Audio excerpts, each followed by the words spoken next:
সুযোগ পেয়েই মিরপুরের জাতীয় চিড়িয়াখানার খাঁচা থেকে বের হয়ে গেছে একটি সিংহ।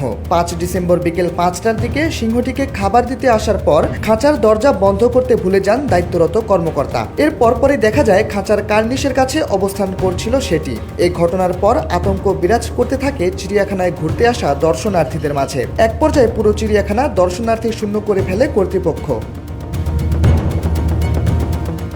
সিংহটি বের হয়ে যাওয়ার পর থেকে এখনও কোনো ক্ষয়ক্ষতির খবর পাওয়া যায়নি। চিড়িয়াখানার পরিচালক রফিকুল ইসলাম তালুকদার গণমাধ্যমকে জানিয়েছেন, সিংহটি বের হয়ে কার্নিশের এমন কোণে অবস্থান করছিল যার ফলে সেটিকে অবচেতন করার জন্য অবশ করার ওষুধ প্রয়োগ করা যাচ্ছিল না। তবে তিনি জানিয়েছেন, পশুটিকে অবশ করে আবার খাঁচায় ফেরানোর জন্য যথাযথ চেষ্টা করে যাওয়া হচ্ছে।